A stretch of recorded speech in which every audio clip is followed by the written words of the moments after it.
कार्यसम्राट आमदार डॉक्टर किरणजी लहामटे साहेब यांच्याकडून मंजूर विकासकामे उद्घाटन सोहळा संपन्न झाला। यामध्ये ब्राह्मणवाडा गावातील नालंदा नगर मधील बुद्ध विहारासाठी 20 लाख रुपये निधी दिला, तसेच दत्तवाडी वाघदरा येथे सभामंडपासाठी 25 लाख रुपये निधी दिला। आमदार साहेबांचे ब्राह्मणवाडा गावातील सर्व ग्रामस्थांनी आभार मानले।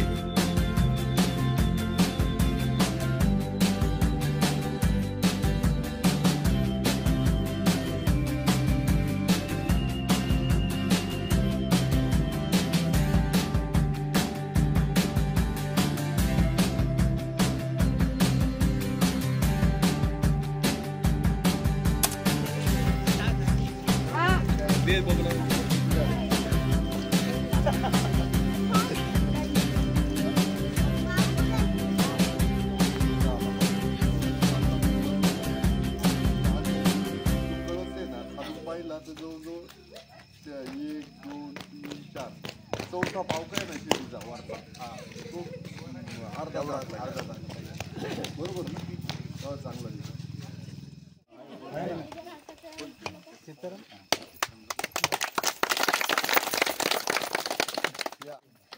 सरपंच घ्या तुम्ही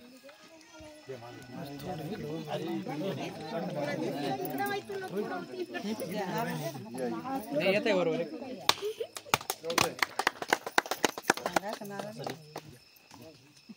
या ना सरिया तुम्ही मार सरिया तुम्ही गाडी तुम्ही या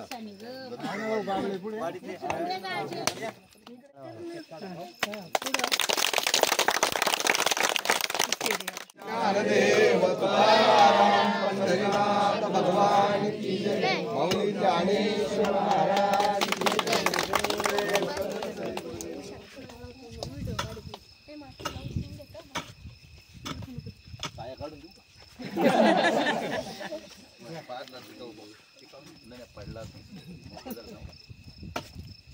सर इकडे तोंड फिरवा।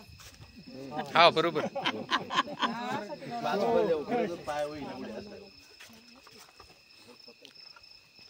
तो आखून ठेवला खोलून दिला व्यक्त काढला झाला एवढ्यांना अन्न अन्न घ्या ना आपण लगेच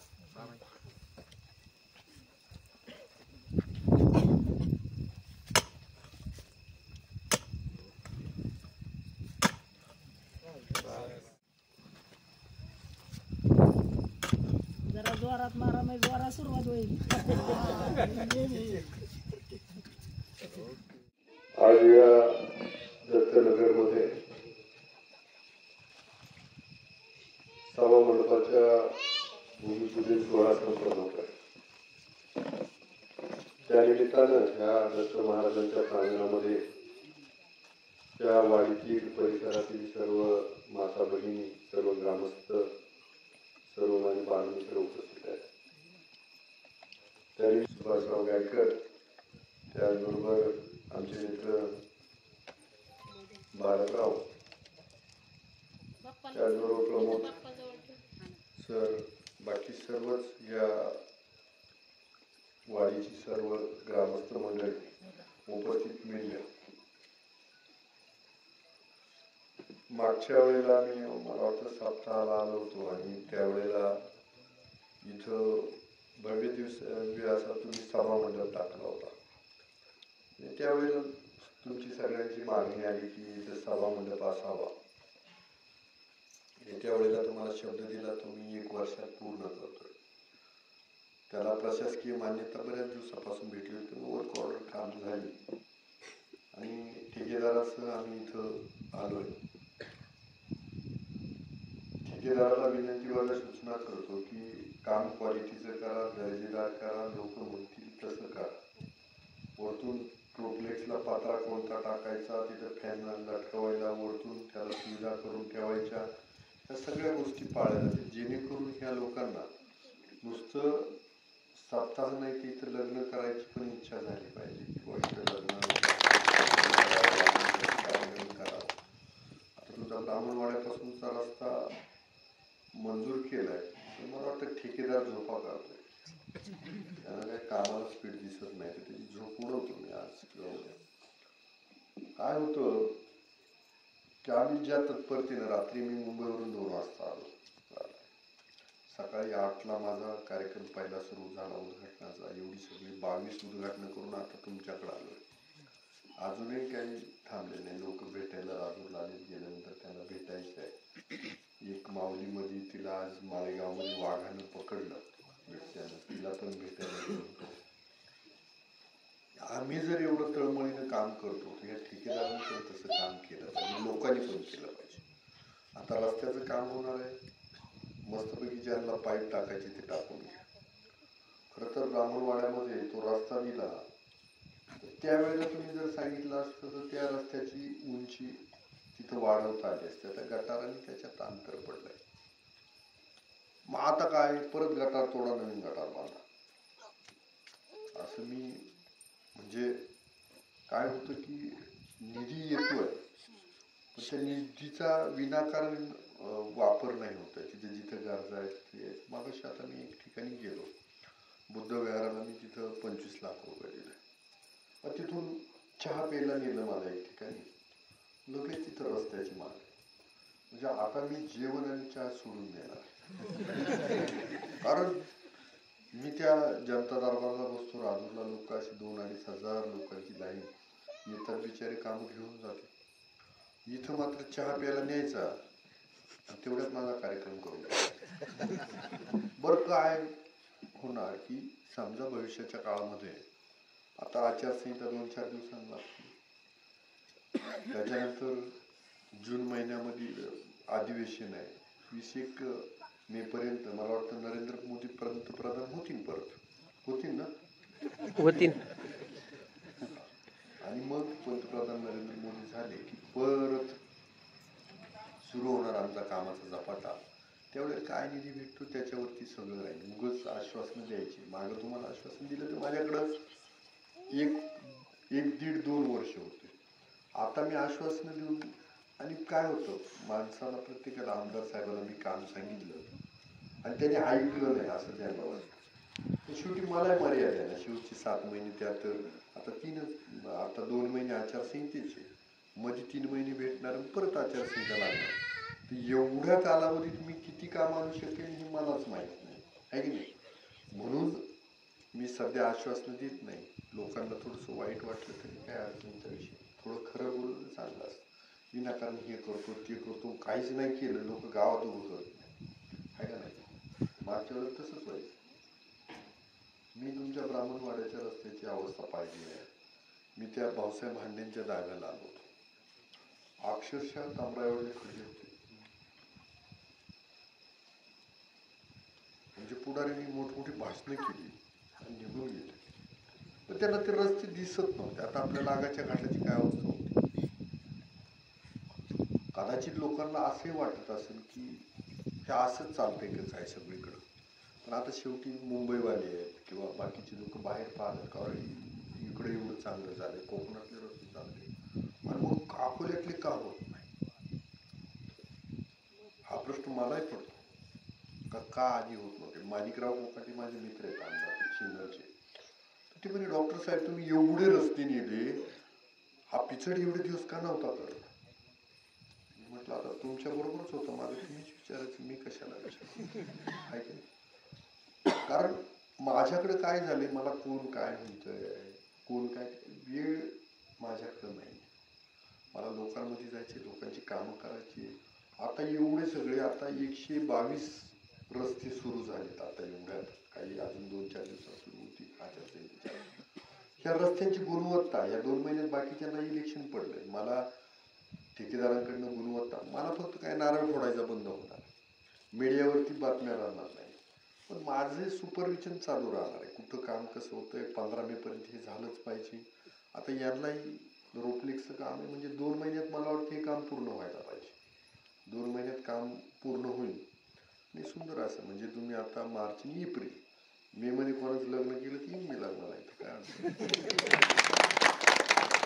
असं सगळं आपण काम करू. तुम्ही एवढ्या थोड्या वेळात काय झालं की तुमचं काम तर मी नारळ नसता फोडला तरी चालू करणार होतो. पण सगळ्यांची इच्छा होती, या त्यात भारत सरांची तरी इच्छा होती का तुम्ही नारळच फोडा.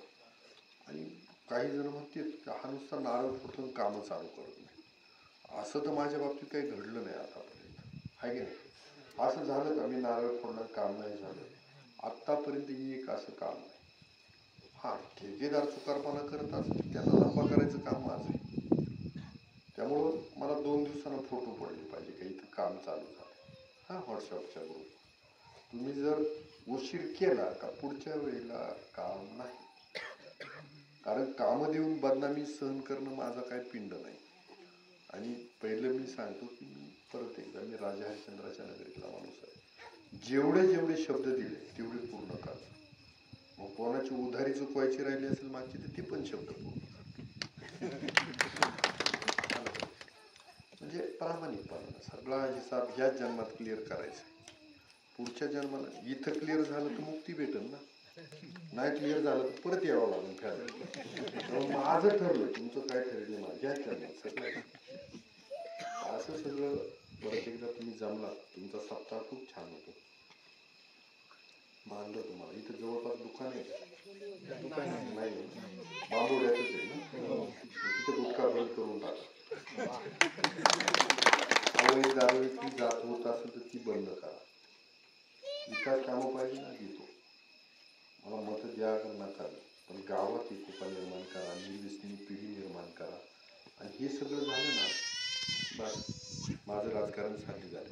या भौतिक सुविधा मी उभ्या करेन, पण माणसं उभी करण्याची, कुटुंब व्यवस्था सांभाळण्याची, गावाचा एकोपा सांभाळण्याचं काम तुमचं आहे. मुलं शिकवण्याचं काम तुमचं आहे. माझ्या मायमाऊलीचा सन्मान करायचं काम तुमचं आहे. हे सगळं तुमच्याकडनं झालं तर मला आनंद वाटेल. आणि मग मी मात्र अजून तुमची सेवा करेन, ही दत्त महाराजांच्या चरणी तुम्हाला सांगतो. माझ्या वडिलांकडून आपल्या वाडीमध्ये सभा मंडपाचं उद्घाटन करण्यासाठी आपल्या तालुक्याचे लोकप्रिय कार्यसम्राट आमदार या ठिकाणी आलेले आहेत. मी सर्वप्रथम आपल्या गावच्या वतीने, ग्रामपंचायतच्या वतीने, आपल्या सर्व ग्रामस्थांच्या वतीने मी आमदार साहेबांचं स्वागत करतो. आणि भारत सरांनी आपल्याला सांगितलेलंच आहे की आपल्या गावामध्ये एक भरपूर प्रमाणात ज्या ज्या वाड्या वस्त्यांचे सर्व प्रश्न होते, मग ते सभा मंडपाचे असतील, मंदिरांचे असतील, रस्त्यांचे असतील, पाणी पुरवठ्याचे असतील किंवा इतर सर्व समस्या असतील, ह्या सर्व समस्यांचं खऱ्या अर्थाने मी जरी सरपंच असलो, पाठपुरावा करणं आमचं काम आहे, आम्ही पाठपुरावा करत असतो. परंतु खऱ्या अर्थाने पाठबळ देण्याचं काम आपल्या तालुक्याचे कार्यसम्राट आमदार माननीय किरणजी लहामटे साहेबांनी आपल्याला जे जे करता येते ते पाठबळ आपल्याला दिलं आहे. ते सर्वच माध्यमातून आपल्याला पाठबळ दिले आहे. मी साहेबांचं पुनश्च एकदा आमच्या सर्व ग्रामस्थांच्या वतीने आभार मानतो. आणि साहेब, तुम्ही आम्हाला देतच राहणारे. अगदी साहेब विनोदाने म्हणत असतात की मी देतच आहे, एखाद्या दिवशी तुम्ही माझे हात सुद्धा काढून घ्यायचा. परंतु साहेब असं काही होणार नाही. आमच्यावर तुमची हात बांधण्याची वेळ येणार नाही, कारण तुमच्या हातात इतकं काय आहे की त्या हातातच आम्ही काय घेतच राहणार आहे. आणि समस्या ह्या तयारच होत असतात साहेब. आपण एक चांगला उत्कृष्ट असा आम्हाला आज एक चांगल्या पद्धतीचा कॉन्क्रीटचा रस्ता दिलेला आहे साहेब. परंतु तुम्ही पाहिलेला आहे एक बाजारपेठेचा थोडासा प्रश्न तयार झालेला आहे. त्या बाजारपेठेची काय उंचीचा थोडासा लेवलिंगमुळे जी बाजूचे बाजारपेठ आहे, जी पूर्वेच्या बाजूला जी बाजारपेठ आहे त्या पूर्वीच्या बाजूला ती उंची जरा जास्त झालेली आहे. म्हणून भारत सरांची, ब्रह्मची, आमची सर्वांची चर्चा झाली की साहेबांना एक साकडं घालू की त्या बाजूची जी 100 मीटरची गटर आहे त्या गटारीचे आपण आम्हाला तात्काळ निधी उभारून द्यावा अशी मी आपल्याला विनंती करतो. त्याचप्रमाणे अजूनही काही प्रश्न आहे, आपण बसल्यावर बोलू साहेब, परंतु काही हरकत नाही. तुम्ही जे द्याल त्यात आम्ही समाधानी आहोत. आणि नक्कीच मी गावच्या वतीने, संपूर्ण आमच्या वाडी वस्तीच्या वतीने आमची सर्व माणसं आहेत. आमची माणसं 100% तुमचंही ऐकतात, आमचंही ऐकतात. आणि आम्ही येणाऱ्या लोकसभा असू किंवा विधानसभा असू, आम्ही आपला शब्द खाली पडून देणार नाही याची मी आपल्याला ग्वाही देतो. आणि कार्यसम्राट आमदार डॉक्टर किरणजी लहामटे साहेब यांच्या माध्यमातून मागील टप्प्यामध्ये त्यांनी दिलेला शब्द आज या ठिकाणी पूर्ण केला, त्याबद्दल मी आपल्या सर्वांच्या वतीने त्यांचे आभार मानतो. त्याचप्रमाणे साहेबांचं नेहमीच आपल्यावर असंच प्रेम वाढत राहो. त्याचप्रमाणे आपणही साहेबांच्या सोबत सगळ्यांनी एकजुटीने साहेबांसोबत राहावं अशी मी आपल्या सगळ्यांना विनंती करतो. तसेच साहेबांचं काम असं आहे की टेंडर झाल्याशिवाय साहेब भूमिपूजन करत नाही. आणि 2-3 दिवसापासून सर्वांची लगबग चालू होती की आपलं टेंडर क्रॅश होत नव्हतं, परंतु काल टेंडर क्रॅश झालं आणि आज त्या ठिकाणी भूमिपूजन सुद्धा झालं आणि आपलं कामही आपल्याला जे कॉन्ट्रॅक्टर आहे मला वाटतं जाधव साहेब आहे तर ते चांगल्या पद्धतीचं चांगल्या क्वालिटीचं काम करून देतील आणि साहेबांचं या सभा मंडपामध्ये नेहमीच त्या ठिकाणी नाव निघत राहील. कारण बऱ्याच दिवसाचा आपला लक्षित प्रश्न साहेबांच्या माध्यमातून सोडवला गेला म्हणून साहेबांना पुन्हा एकदा मी धन्यवाद देतो, साहेबांचे आभार मानतो आणि या ठिकाणी सांगतो खरंच साहेब आपलं मनापासून कौतुक आणि अभिनंदन की गेली 40 वर्ष आम्ही फक्त विकास हा शब्द कानावर ऐकत होतो, प्रत्यक्षरित्या आम्हाला कुठेही तो पाहायला मिळाला नाही, परंतु आपल्या रूपानं साक्षात देवाचं रूप आपल्यात पाहावं अशा नीतीनियमानं आपण अक्षरशः मागच्या ह्या सप्त्याच्या वेळेस आपण शब्द दिला होता आणि तो शब्द पूर्णत्वच केला. साहेब पुन्हा एकदा आम्ही ब्राह्मणवाडा ग्रामपंचायत आमच्या सर्व सहकारी आणि आमच्या वाघाला कोटीच्या वतीनं आपलं पुन्हा एकदा अभिनंदन आणि खूप खूप असं धन्यवाद मानतो की आपण दिलेला शब्द पाळला आणि खऱ्या दृष्टीने आपली जी महाराष्ट्रात देशातली ओळख निर्माण झाली की आपल्या हरिचंद्र नगरीचा खरा आणि सच्चा जनसेवक म्हणून जी ओळख निर्माण झाली त्या उपयोगाप्रमाणे करत आपण दिलेला शब्द पाळला आणि आज आपण आपल्या हस्ते या ठिकाणी आचारसंहिता लागण्यापूर्वी या सभागृहाचं भूमिपूजन या ठिकाणी आपण केलेलं आहे.